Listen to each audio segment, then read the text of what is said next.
नमस्कार। पूरे टक में अपनी संपूर्ण गोटी के स्वागत करी छी। हम सब समय संदर्भिक बातचीत लका उपस्थित रहे छी। आइयो हम सब से अखन ई प्रचंड गर्मी के कारण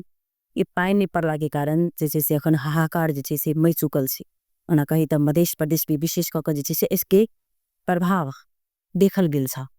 एहि बेरी पानी नहीं पड़ला स मात्र खाने पानी अथवा और चीज की समस्या नहीं, एमे सबसे विशेष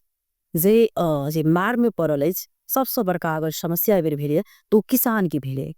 जे किसान के लिए पानी पड़ना एक वरदान स्वरूप है। आई पानी नहीं पड़ला के कारण से अखन किसान सबके बहुत रास समस्या छे। ओहो में जे सरकार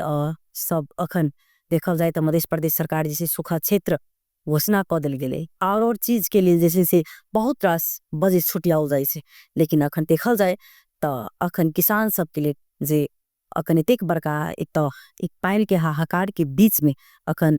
मध्य प्रदेश सरकार से सूखा क्षेत्र घोषणा क देला स किसान सबके कतेक बड़का अखन से धक्का पुगले आ कतेक अखन समस्या से उनका सबके अखन देखल जाए तो कहे 33% मात्र से अखन मध्य प्रदेश के खेत रोपाई भेल से। अखन पूरे जे खेत सब ओहिना अखन अहाँ के चट्टान जका से भ चुकल से। तो हमका आई एक कार्यक्रम में किसान की समस्या के संदर्भ में बातचीत करे के लिए अतिथि के बजने छिन, जहाँ हमें सबके अतिथि है। बातचीत करे के क्रम में राष्ट्रीय कृषक समूह महासंघ मध्य प्रदेश के अध्यक्ष दीपक कुमार ठाकुर जी, पहले उनका स्वागत करी तब हम सब ए विषय केंद्रित भग बातचीत करो। अपने के स्वागत है दीपक जी। अपना भी स्वागत से टीवी टुडे कार्यक्रम में राष्ट्रीय कृषक समूह महासंघ के अध्यक्ष के हैसियत से। और सबसे पहले तो हम जीरो में रहे पहला अध्यक्ष तो राष्ट्रीय कृषक समूह महासंघ के मध्य प्रदेश कार्य समिति के तरफ से और व्यक्तिगत दीपक ठाकुर के तरफ से अपने के कार्यक्रम में निम्ति से हो हमारा गोल से धन्यवाद है। एबेर देखल जाए तो ना मध्य प्रदेश में पानी नहीं पड़ला स अखन कतेक रास समस्या से में भ चुकल से में की कहब से यहाँ के महासंघ के से महासंघ अभी शुरू से हम सब महासंघ के स्थापना भेल वही समय से हम सब साना सीमांतकृत किसान सबके महिला दलित एरा सबके आगाड़ी बढ़े केना आगाड़ी बढ़े ते के हम सब लड़ लिए और वही के क्रम में महासंघ के स्थापना भेल। और स्थापना भेला के बाद में साना सीमांतकृत महिला किसान के आवाज के हम सब विवाद के समस्या के हर वक्त उठावे को कोशिश के लिए और उठे यहाँ तक पहुँच रहे। अब तो प्राकृतिक से लड़ के समय भगल से प्राकृतिक को साथ नहीं दे रहा से बाधा तो सही किसान के। अब कह जाते जो किसान के समस्या तो तो एतक से किसान में कोई समस्या देखी वाला नहीं है। अभी तक शिक्षक के एगो संगठन से जे हल्का एक अति उत्प्रेरित हो तो पूरा काठमांडू बंद हो जाए, अधिराज्य बड़ी शिक्षा बंद हो जाए। लेकिन एतेक बड़का समस्या मध्य प्रदेश में है किसान के। किसान आज तक नहीं लाठी लगे कोनो जगह रोडों पर खड़ा होकर निकल कि हमार समस्या के देते जेना अपन समय पर सिंचाई नहीं भेला के कारण जे अखन जे इखा मतलब पूरे खेत सब ओहिना चट्टान जगह भ चुकल से कोना समाधान हेते। अपने के एमे दू है, एगो तो राज्य पक्ष सिंचाई के परियोजना लाते तेकर बाद समस्या समाधान हो सके, नहीं तो भूमिगत सिंचाई परियोजना से अभी हमरा सब विद्युत जे है से नेपाल से उत्पादन हो रहा है। और अइए कि विद्युत हम दोसर देश में नहीं याद कर जाए छे, वही से पैसा कमाए के कोशिश चला रहे। लेकिन हमरे सबके खेत के नजदीक में अपने के बिजली के सेवा उपलब्ध न है। हर एक बेर सरकार जे से इस सिंचाई के जे सेवा सुविधा के गारंटी दिल जाए छे, मुदा हाल फिर ओहने अखन देखल जाए छे जे मतलब फिर तही प्रकार जेना पहले के सरकार जब अच्छा कह ले छे उसे पूरा नहीं मिसले अखनो वह अवस्था देखा कि की कहब। सही जी अपने कहब बहुत नहीं है। हमरा कहे पर सबसे नजदीक के सरकार तो स्थानीय सरकार से। स्थानीय सरकार आई तक समझ नहीं सकल कि हमारो सरकार भीतर में कृषि किसान है से अभी तक नहीं बुझ सकले। सब कंक्रीट के रोड बनावे के मात्रे अभी तक देखले है और कंक्रीट के रोड में ही पैसा लगा रहा है। अखन जे सूखा क्षेत्र घोषणा क देल गेले मध्य प्रदेश सरकार जी एने केना असर बुझाए केहन महसूस भ रहल है कि वो अपने के किसान के तो लगभग 70% तो लगानी बहुत चुकल है खेती में। जना जोताई के काम भेल आड़ी साड़ी बनावे वाला काम हो सब किसान को चुकल है। दीव गिरा चुकल है, दीव सूख रहा है अब इस स्थिति में अगर सरकार राहत के कार्यक्रम सूखा क्षेत्र घोषणा कल गया तो एगो पैकेज में कोनो कार्यक्रम लवे जना कि मकई खेती के कार्यक्रम लवे फिर ओकरो लेल तो सिंचाई के आवश्यकता है। हो सके जो कहीं भी समय में पानी पड़ जाए मौसम साथ दो दे, लेकिन तत्काल तब पानी नहीं पड़ रहा तो मकई तो न होते, ओकरो लेल तो पानी चाहिए नहीं तक। तो हम तो सबसे पहले मध्य प्रदेश सरकार से अनुरोध करबे अपने टीवी टूडे के मार्फत से जे सबसे पहले तो टोटल स्थानीय तह के जैसे सजग कर पूरा जैसे कृषि के विद्युतीकरण करते। अखन अहाँ सबके क्षेत्र में कते खास क खेत रोपाई जैसी पॉसिबल छ? अभी अपने के मोटा मोटी 20-22% खेत रोपाई भेल से, वो खेत जो रोपाई भेल से शायद अपने सब ई जनकपुर के एगो हॉल में हम सब इंटरव्यू दे रहा छे। वास्तव में हमरा सब तो खेत में जाके इंटरव्यू देव चाहिए। मैं अभी अभी हम कुछ देर पहले लिए खेते में हम अपने के फोनो कैल चली तो हम अपने के कहिए जे हम खेत में सी धान रोपा रहा छी। जस्ट हमरे पदरा में 2-4 आदमी रोपले से वही खेत में धाने नहीं दिखाई दे रहा है और कहला पानी नहीं पड़ते तो धान होते। खेत से पहिले देखल जाई छले कि बारिश एकदम जे रहल ओमे घर भर ठेउम जे पाइन रहे छले क्या फिर तकर बाद खेत जैसे से पिया डूबल रहे छले। लेकिन अखन के अवस्था में देखल जाए तो ओई प्रकार से तो पाइने नहीं पड़े छे जहाँ तक समय में ओल्ड।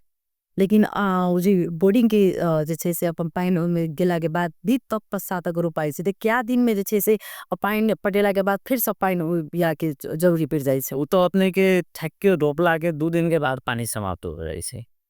कारण ये दुआरे कि एगो खेत में पानी है और चारों खेत में पानी लग गए तो पानी तो चारों खेत में जाते ने भाई सब बिन के जाए से बक वही के कारण कि वैसे पानी तो तुरंत 2 से 3 दिन में चल जाए। एक सादा में तो धाने सुबह शुरू हो जाए। मध्य प्रदेश में सब जे छे से उपजाऊ क्षेत्र मानल गई छले। तरकारी सलक अथवा धान विभिन्न प्रकार के जातीय के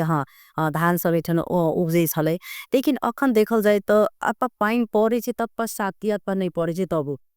इमे जे उपजनी नहीं हुआ के कारण की भ सकते छे कि अपने के सबसे मेन कारण है अपने के समय में बीज उपलब्ध नहीं होना है। दूसर अपने के सिंचाई सुविधा नहीं होना है। तेसर अपने के किसान के की है बीज प्रति जैसे अपने के हाइब्रिड बीज सब आ गए रैथाने बीज सब जैसे समाप्त भ रहे रैथाने बीज के बचा के राखे करते ओकरा हमू सब लागल छिए जे बचे के नहीं तो ओकरा बचाई जो ओकरा लंबा समय तक तानल जा सके। कारण मौसम के जे परिस्थिति भ रहल से वही में अपने के है जे 22 दिन से लकत तो 45 दिन के भीतर में धान रोपाई हो जाए चाहे अभी के बीज से। लेकिन हमर सब के बीज रहे रैथाने बीज रहे ओकरा तो हम सब भदौ तक रोपिए आराम से फट जाए। अखन जना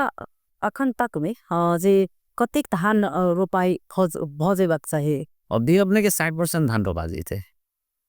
40% मात्र 40% मात्र पानी देते। अमी कत चूक से सरकार को वर्कर बहुत बड़का बात सजना करे छथिन किसान सब के लिए बहुत ताले सबके सेहो कहत रहे छै और इतना के भी डीप बोटिंग के हर एक ठाम में जे छै से कहै छथिन मतलब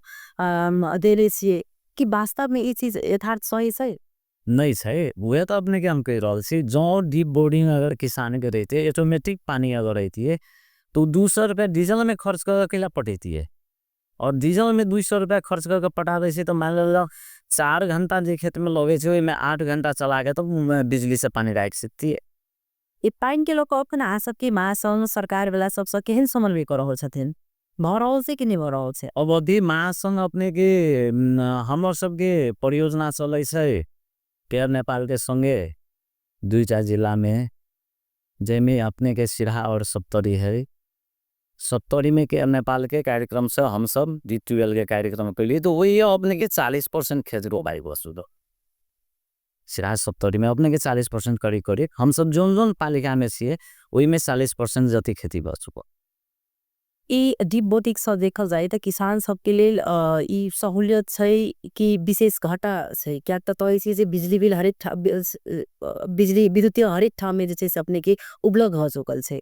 नहीं किसान सबके लिए मीटर जे छै से सहूलियत तौर पर पैसा दिल जाए छै उनका सबके 1 रुपया शायद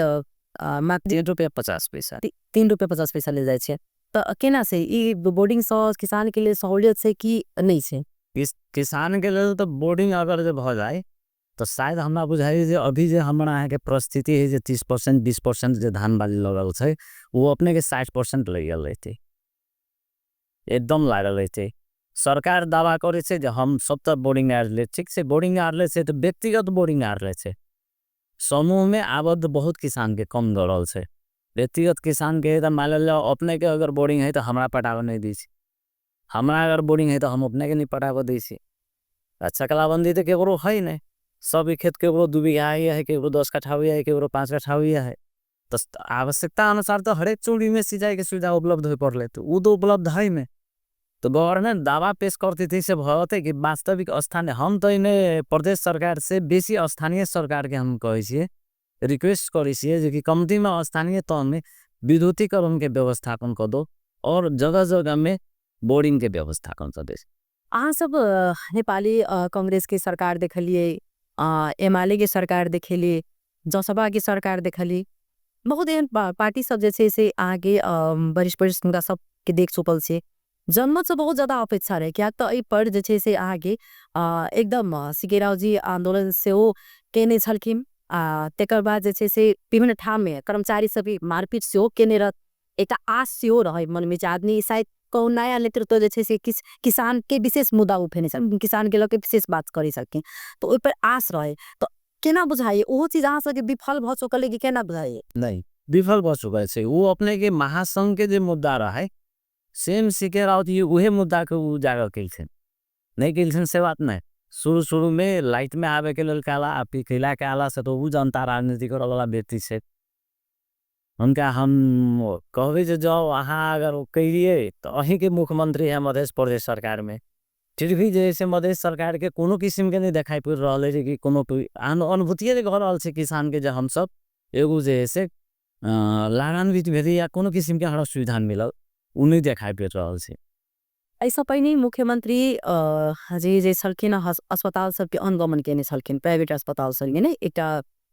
निक पक्ष के सेहो आयल रहा एक खराब पक्ष हो एहि प्रकार से जैसे से खेत सब में अखन उनका देखल न कहियो किसान सब लग में जाकर उनका सबके बात बुझराए उनका सब दुख तकलीफ बुझनाई इसी उनका केला तान सबके मुख्यमंत्री जी के तो हम आइयो अपने के टीवी टुडे के माध्यम से वो आग्रह करबे कि अपने एगो प्रदेश के मुख्यमंत्री से तो कमती में एगो प्रतिनिधि कमती में प्रत्येक पालिका में घुमा दियो जो कि पालिका की स्थिति की है दीपक उन तो अपने गेबे नहीं कहला ना उनका तो बातें छोड़ दू अपन प्रतिनिधियों अगर पठा देते तो हमरा बुझाए किसान के जे है सजग भवते कि वास्तव में मुख्यमंत्री वो काम कर रहा है अनुभव एक साल सौ का निंदा बेसी भ चुकले केहन पुझारली किसान प्रति के जे से आके इज कई तो न जनता पार्टी के सरकार के एक साल भ चुकले जे चासो ऊपरे भ चुकले त केहन अटैचमेंट देखले किसान प्रति के अपने के अभी तक हम कि कृषि मंत्रालय से बहुत नजीक भकर 2-4 बेर हम सब डेलीगेशन में के लिए और आईपीएम कृषि प्रविधि के बारे में अपने के जानकारी हो तो ओकरा किसान पाठशाला के रूप में हम सब राखले छिए तो कृषक पाठशाला किसान पाठशाला के लेल विभिन्न परियोजना विभिन्न किस्म से अपन अपन कार्यक्रम संचालन करे छे कोई 2 लाख राखे छे कोई 4 लाख राखे छे कोई 5 लाख राखे छे कोई 200 लाख राखे छे विभिन्न हिसाब से रकम राख के कार्यक्रम में करले ओकरा एक रूपता आ जाए किसान के हक हित में काम भ जाए तो के लेल हम सब एगो कार्यक्रम में रखले रहे सचिव जी के कृषि सचिव जी के अध्यक्षता में और वो कार्यक्रम अपने के लगभग 1.5-2 महीना जति बीतल जाए छे उहो आगाड़ी नहीं बढ़ले है अब निर्देशक जी ये के उनके जिम्मेवारी में दिल गया है अब निर्देशक जी आषाढ़ मासांत के एते भी सलाह अपने के निकास आगे क्रम में जहाँ पटक अनुरोध के लिए की भेले सब और आगाड़ी बढ़ावे पड़े तो अध्यक्ष जी से हम सब आषाढ़ मासांत के निकासा में छे बड़ा समस्या है से सावन के हम सब 2-3 रत्ते जे है से एक आगाड़ी पा है जना देखाई पे रहे एक तरह दूसर अपने मुख्यमंत्री के बात रखल गए तो मुख्यमंत्री जी हमरा अंदाज से नहीं दिखाई पे रहा जो कृषि को कोनो किस्म के हो चला गाड़ी तो अंतर जैसे से कृषि मंत्रालय में 2 बेर सरकार बन चुकल मंत्री बन चुकल छे तो ओहो प्रति क्या तो एहि दुआरे कहलहुँ आके हुनकर विशेष फोकस छलन किसान प्रति के मॉल खाद एहि सबके लऽ कऽ सिंचाइके लऽ कऽ तऽ ओ चीज देखा फेर अहाँ सब पढ़ले कि पढ़ले जी नहीं अपने के एहि चीज में एना है कि हमरा सब केंद्र सरकार से मॉल के व्यवस्थापन होइ छै और वही मॉल में प्रदेश सरकार के कोनो हाथ नहीं होइ छै ताहि दुआरे पुनः मॉल में कोनो किसिम के अनुदान या कोनो किसिम के व्यवस्थापन मुख्यमंत्री मॉल सब समय पर पबै छै कि नहीं पबै नहीं पावे से ओहिमे तो मान लो 11,000 मेट्रिक टन के मांग है मान लो जनकपुर के लेल आवश्यकता है 5,000 मेट्रिक टन और ये उपलब्ध होइ छै 3,000 मेट्रिक टन कहाँ से किसान के पुगते संभवे नहीं छै अहाँ सब एकटा राष्ट्रीय अध्यक्ष छियै ओहि अनुसार से कते किसान के लेल जे छै से अखन अहाँ सब जागरूक छियै कते किसान सबके जे छै से अखन काज कर रहल छै किसान सब अपने के धनुषा जिला के बात कल जाते तो अई अपने के 4-5 गो पालिका में से हमरा सबके महासंगठन भेल जेमे मुखियापट्टी मुसरनिया धनौजी गाँव पालिका जनकपुर उप महानगर पालिका हासपुर नगर पालिका और कमला नगर एतेक में अपने के गठन भ चुकल है औरों में बाकी है प्रक्रिया में से जना कि बटेसर अपने के प्रक्रिया में है अगाड़ी बढ़ चुकल है भैया तनाते अपने के धल के बड़े में 100 अगाड़ी बढ़ चुकल से मिथिला नगर पालिका में मिथिला बिहारी नगर पालिका में 100 अगाड़ी बढ़ क्रम में से किसान संपर्क में से लेकिन अगर हमरा पूछल जाते तो मुखिया बोनी धल के बार महानगर के तो बातें छोड़ दल जाओ समतल भूभाग हमरा अहाँ के नहीं जो बोरिंग के सुविधा है तो ये तो 20% अपने सब बुझाइए ना जो 30% खेती भगल से हम तो कह रहा 20% अभी खेती नहीं भेल से वही परिस्थिति में अपने मंत्रालय के बात कहल जाए से तो मंत्रालय तो सब दिन हेबे करे ये तो 5 वर्ष एगो गवर्नमेंट बीत के गेल दोसर गवर्नमेंट के 3 वर्ष बीत रहा है करी करी कांग्रेस के मंत्री है तो यह कृषि मंत्रालय में अभी तक किसान के संतुष्ट होए वाला कार्यक्रम संबोधन नहीं हो सक किसान सबके लिए जना तालीम सब अबै छै उ सब अबै छै कि नहीं अबै अपने के किसान के तालीम के जहाँ तक सवाल है तो पहले कृषि विकास कार्यालय रहे जिला कृषि विकास कार्यालय वही समय में किसान के तालीम हो और किसान जो है से प्राविधिक से जुड़ा हुआ है अभी जो है से संहिता में जो देश गए तो अपने के कृषि प्रसार जो सेवा से उस समाप्त हो गए अभी स्थानीय पालिका में अपने के कृषि सेवा है न है से बात नहीं लेकिन किसान के जोड़ो ओकरा लिंक है की प्रभाव पड़ले अखन से नहीं भेला के कारण से अखन किसान सन की प्रभाव देते बे और ओकर अपने के किसान में डायरेक्ट देखाई पे रहले जे किसान के कार्यक्रम है जना मान लो कृषि कार्यालय बोरिंग के कार्यक्रम करे विभिन्न किस्म के कार्यक्रम में इंट्रोडक्शन करे कौन खेत में आवश्यकता है कौन बाली लगाला से निक रहता है कौन समय में लगाया जाए वो सारा जो है रूटीन बन जाए किसान के नजदीक में वो सब टूट चुकल से जरा जेब मन लागे से लगावे से अब मान लो अभी ज्ञान केंद्र कहल के हम ज्ञान मात्र बटबे और कृषि मंत्रालय ओकरा जैसे 1 करोड़ 1.25 करोड़ रुपया दिले से बोरिंग बांटे गेल अही अपने के धनुषा जिला कृषि विकास कृषि ज्ञान केंद्र के हम बात कर रहा छे केना के कार्यक्रम कल कहाँ कल केना नहीं कल कोई आइ तक था पता नहीं छे आ सबके की जानकारी भी करबे कोनो सहकार्य नहीं हम सब सहकार्य करो के बात भी नहीं करे छे हम सब एगो चीज कहे छे किसान के कार्यक्रम छे किसान के नजदीक पुगा दियो हमरा सबसे सहकार्य नहीं करो फिर भी सहकार्य बहुत जाते लेकिन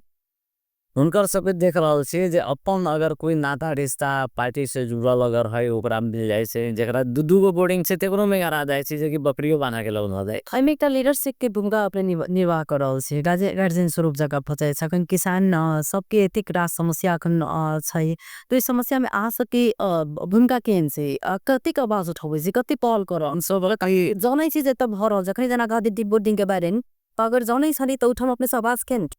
हम सब अपने के कृषि मंत्रालय में आवाज उठाले छिए एहि बेर कृषि मंत्रालय कह रहा जे हम अहाँ सब कहे छी तेने टाइप के कार्यक्रम बना के लले छी रेड बुक जब तक नहीं आते तब तक देख के तो मौका नहीं मिलते देखबे तभी हम प्रश्न कर सकबे जे नहीं वास्तव में संबोधन किसान के भेल से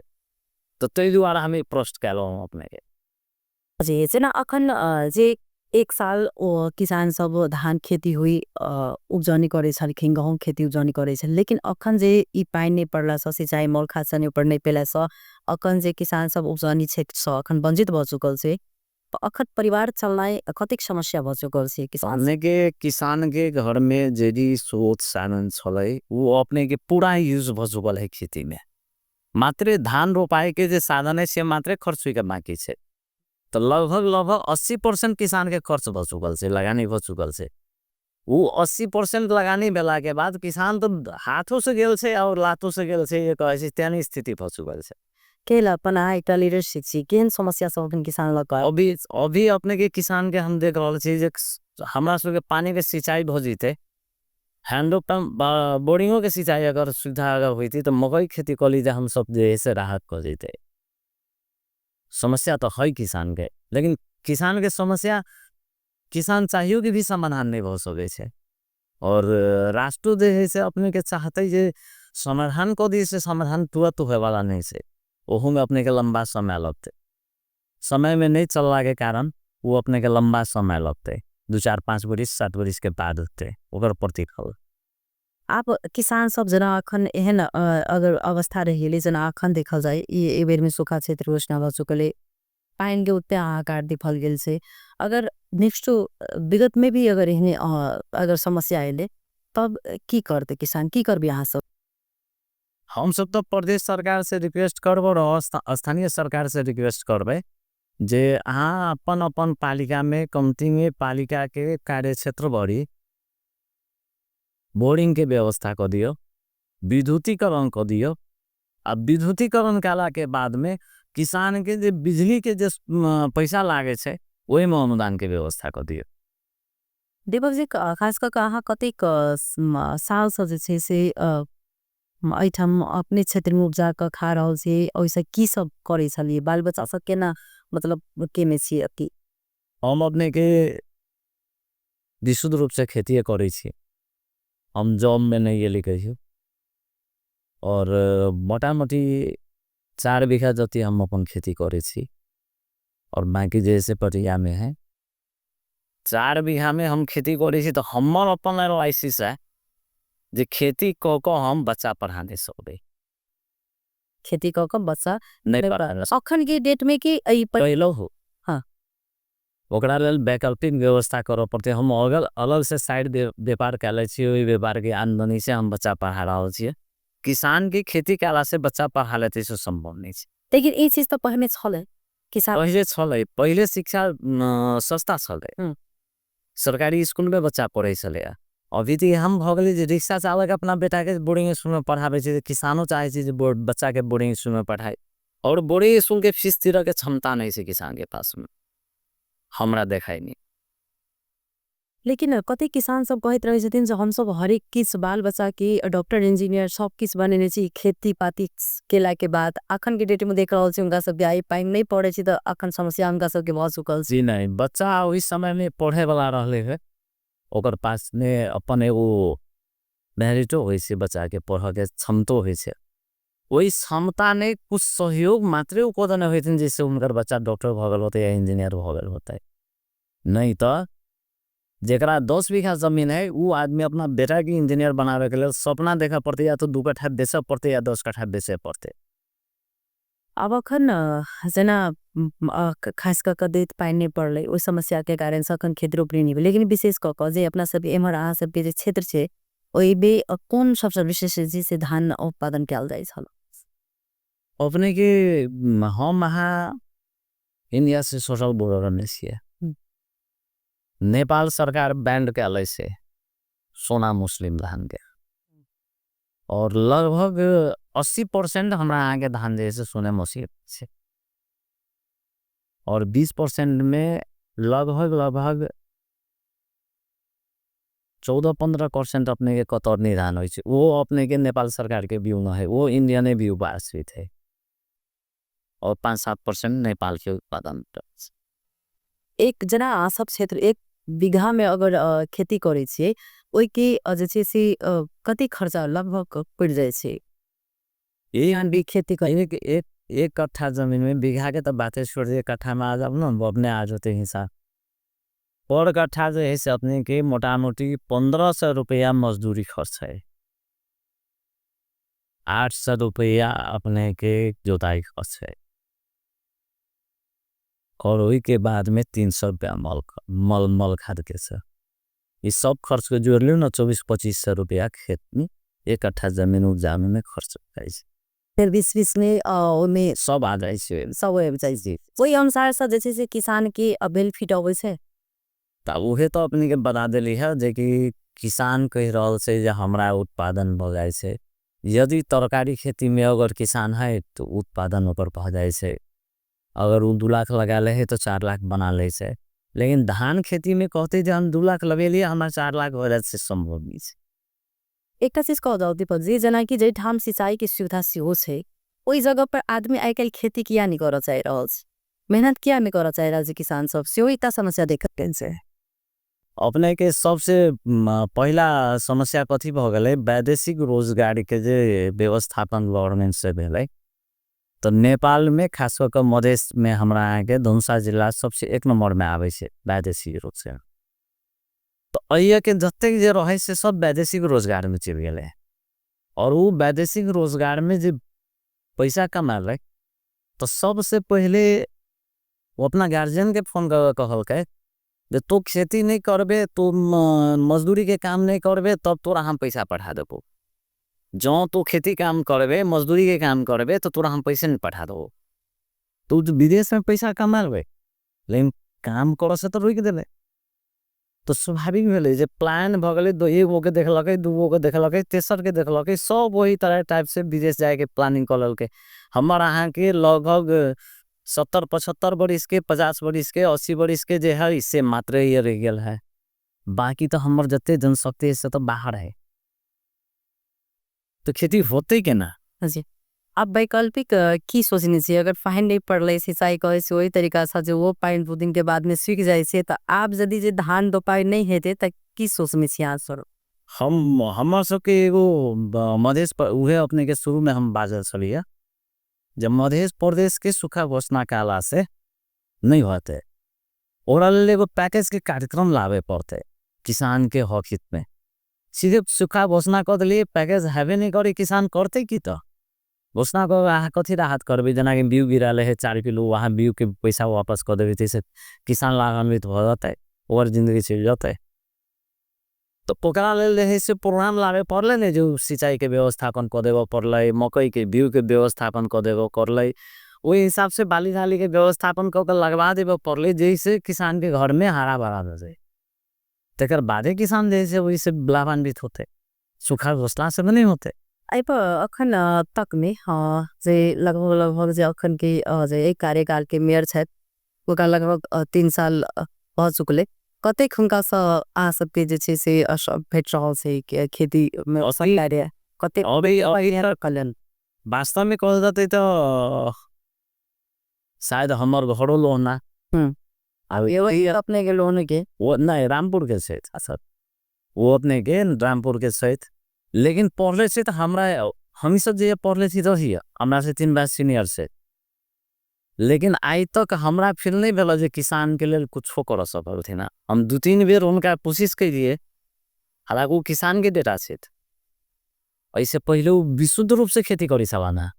लेकिन अभी हम नहीं देख रहा जे किसान प्रति उनका कौन किस्म के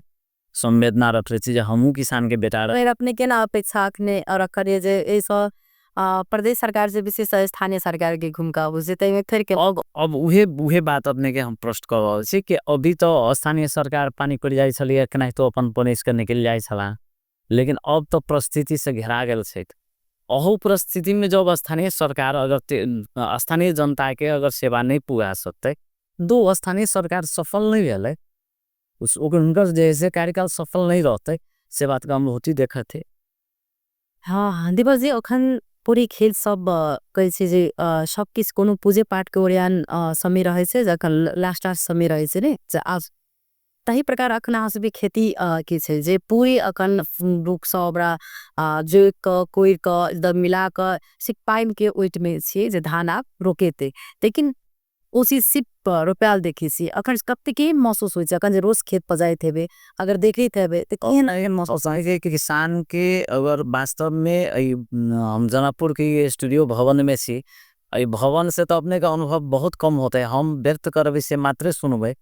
लेकिन वास्तव में फील्ड में जाकर जो इनका देखबे तब किसान के अनुभव पता चलत कि वास्तव में किसान कहाँ है। किसान तो कहूँ न है और घरों के जो लगाने हैं सूर लगा चुकल है और ओकर लगाने के प्रतिफल कुछो नहीं आवे वाला है, वो तो जीरो भ गेल है। अभी ड्यू लगाले है अपने के हम मोबाइल में देखावे छी, उ ड्यू जे है से पूरा सूझ चुकल है। उ दमकल लगा के देख लिया हम पटोबी चले, हम कहले जी पटाइयो की होती भाई रे, तब की करबे, जान बचा रहल छी, वही 100-200 रुपया डीजल खर्च होते थे इकट्ठा पड़ते। की कह चाहे, की अपेक्षा रखने छी अपने सरकार से, की कह चाहे हम तो सरकार से अपने के एगो चीज कहबै कि जगह में ओकरा सबके जे रेवेन्यू लगे छै से मिन्हा क दे, उही वो राहत होतै। तो केनका जे से राहत देखते ई दुआरे कि महानगरपालिका नगरपालिका दुनिया जहान जो घोषणा भेला के बाद टैक्स जमीन के सीधे बढ़ गई कि जे जमीन के टैक्सो तिर में किसान के बहुत भारी पेट रह। तो हम अपने के प्रदेश सरकार से जो होए वाला से त प्रदेश सरकार से अनुरोध करबे जे मालपोत के रूप में जे पैसा उठावे से या स्थानीय सरकार उठावे से वो केना के मिले वाला है, मिला के ओकरा जे है से मिन्हा को दियो जे किसान के राहत। चल बहुत बहुत धन्यवाद देवा साहब अपने के। हम सब मीनमा सबके आई जे किसान संगे बातचीत करबाक छौ जे अखन किसान के वास्तव में हम अपने के चीज करब जे हम सब अवश्य किसान के खेत तक हम सब जाके प्रयास करबे। उस चीज के मोर जब तक बुझलिए नहीं तब तक अपने के आई हम सब यही अतिथि के रूप में बजले ना आई द्वारे जे उस चीज किसान के पीड़ा अखन के हिंसे क्या तो हरेक चीज के पीड़ा बजले से बुझले से ओना नहीं मुझे, लेकिन बदला से कि उसे व्यक्त किया जाए वो आगे सरकार तक जाए वही लेल जैसे से अपने के हम सब आमंत्रित आए कि नहीं छले ना। धन्यवाद देव साहब से अपने अत्यक समय निकाल हमरा सब में खनिन हुआ क्या तकन खेती पाती के समय से रोपनी के समय से वास्तव में ये चीज सरकार तक जाए कि बारंबार जखन जे चुनावी एजेंडा रहे से ओहिमे सर्वप्रथम में स्वास्थ्य कृषि ए सब पर जैसे से पही बात उठे से, लेकिन वो चीज जैसे से आगे कार्यान्वयन नहीं हुई छे, वो सिर्फ कागज तक मात्र रह जाए छे। लेकिन अखन वास्तव में देखल जाए तो किसान पूर्ण रूपेण से जैसे से मार्का में पड़ चुकल छे। एकदम दुखद बात है क्या सब चीज तैयारी कर चुकल छे, लेकिन उनका सबके पाइल के जैसे से इंतजार में से पहिने एक इहो चीज देखे छलिए जे पाइन नहीं पड़े छले तो ग्रामीण भेग में पाइन के लेल से बैंक के सेहो विवाह कराबेल जाए छले। लेकिन अखन हमरा बुझाय वो चीज सब लोग काज नहीं कर रहे छे, लोप भ चुकल छे। ताई द्वारे ए पर संबंधी निकाय के ध्यान आकर्षण हो समस्या समाधान हो हम सब फिर से दूसर समय संदर्भिक बातचीत लगा कार्यक्रम में उपस्थित रहा। अखन के लिए इस कार्यक्रम से खुदा ले नमस्कार। अब अपने ये कार्यक्रम में हम लोग दो शब्द रखा के मौका दिलिए तो के लिए धन्यवाद। और दोसर अपने के हम जाए थी वो चीज से हो कही के जाओ प्रदेश सरकार से कि अपने स्थानीय सरकार और प्रदेश सरकार और केंद्र सरकार तीनों सरकार मिलकर कते समन्वय निक से करबे जे किसान के राहत घर में महसूस भ जाए जे हम राहत पैली और किसान ये अपना आप एहसास करे जे हम लाभान्वित भ गेले से अनुरोध करे तो अपने सामने दिलावे सीधा।